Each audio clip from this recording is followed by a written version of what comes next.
You think you're being empathetic by trying to save them, but you're actually violating their boundaries. Stop exhausting yourself by fixing people who never asked for your help. Your unsolicited labor isn't kindness. It's a mask for your own fear of powerlessness, and the cost is not small. You are running on empty because you're obsessed with solving problems that don't belong to you. Every time you intervene without an invitation, you're trading your peace for their stagnancy. So here is the question. What if the most respectful thing you can do is to step back? Tonight, we dismantle the compulsion to repair others, not because we don't care, but because true care must include respect. The Stoics understood this with brutal clarity. You cannot live someone else's life for them, and you should not try. There is a role many people fall into quietly. The fixer, the rescuer, the emotional engineer. You see someone struggling and feel an urgent need to intervene, to give advice, to solve, to correct, and it feels like love, but often it is a distraction. A savior complex is not always vanity. Sometimes it is simply a way to avoid your own internal chaos, because fixing others gives you a feeling of purpose, a feeling of control, a sense that you can prevent pain, at least somewhere. And this is where the mechanism is revealed. Helping without invitation is often emotional control. Not cruel control, but subtle, desperate control. If I can fix you, I can calm my own anxiety. You feel their discomfort, and your nervous system cannot tolerate the uncertainty, so you rush to resolve it. But Stoicism teaches something hard. Discomfort is not an emergency. Not every problem requires your hands on it. Not every struggle is yours to repair. True empathy listens. Intrusive fixing dictates. Empathy says, I'm here. I understand. Tell me what you need.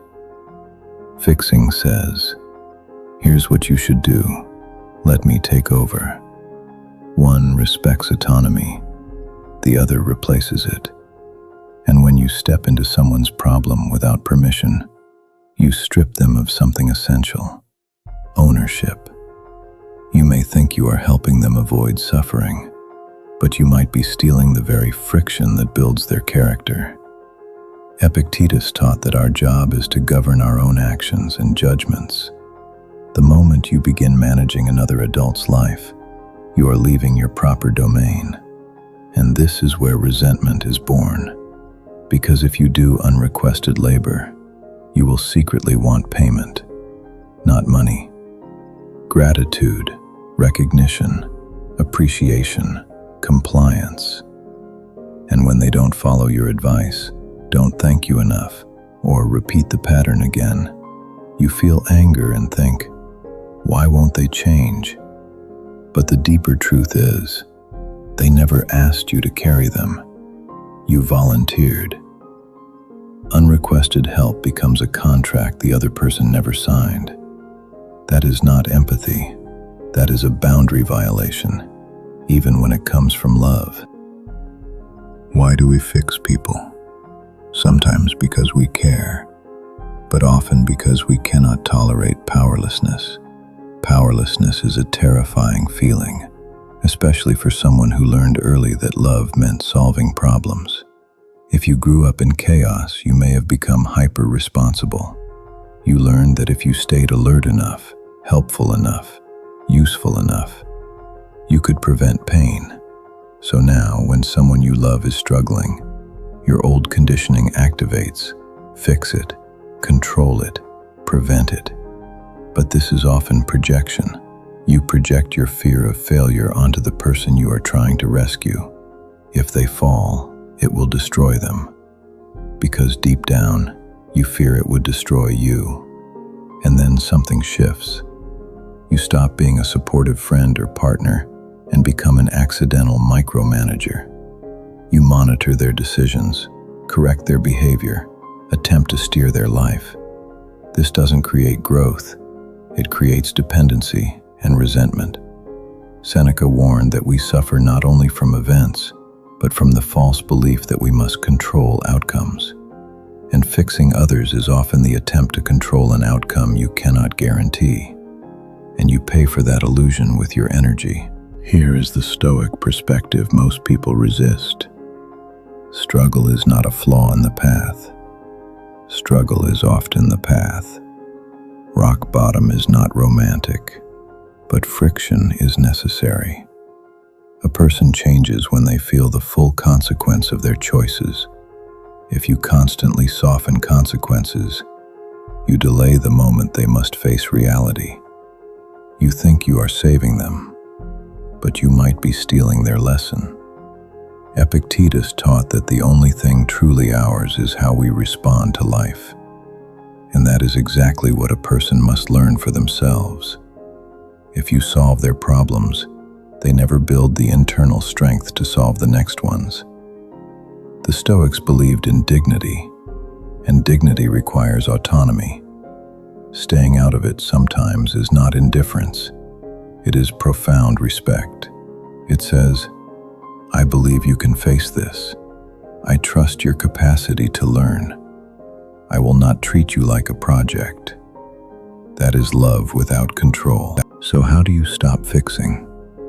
Not by becoming cold, but by becoming disciplined. Ask for consent before helping. Instead of advice, ask, do you want support or solutions? Are you asking me to listen or to help you plan? This single question prevents so much resentment. Offer presence over pressure. You do not have to steer someone's life to care about them. Sometimes the most powerful support is, I'm here, I'm listening, I trust you'll find your way. Withdraw emotional labor that isn't requested. Stop rewriting their life in your head. Stop rehearsing conversations that aren't yours to have. Your mind is not a workshop for other people's choices. Reinvest that energy into your own goals, habits, healing. Marcus Aurelius focused relentlessly on one domain, his own character. That is where your power lives. Accept their pace. Your urgency is not always wisdom. People change slowly, sometimes painfully, sometimes only after repeated mistakes. You cannot outwork someone else's readiness. Live by example. The Stoics knew the most persuasive teaching is embodiment, not lectures, not rescuing. A steady life, a disciplined mind, a calm presence. Your example influences more than your advice ever will. You think you're being kind by fixing them, but if they did not ask, your help can become a subtle form of control. And control, no matter how gentle, is not love. The Stoics would remind you, your duty is not to carry another person's life. Your duty is to carry your own with excellence. You can offer a hand, but you cannot move for them. You can care without becoming responsible for their choices. So step back, not with bitterness, with clarity. Withdraw your unrequested labor. Reclaim your energy. Respect their autonomy. And in doing so, you may discover something surprising. The moment you stop trying to fix everyone else, you finally have the strength to fix what's been neglected the whole time, your own life.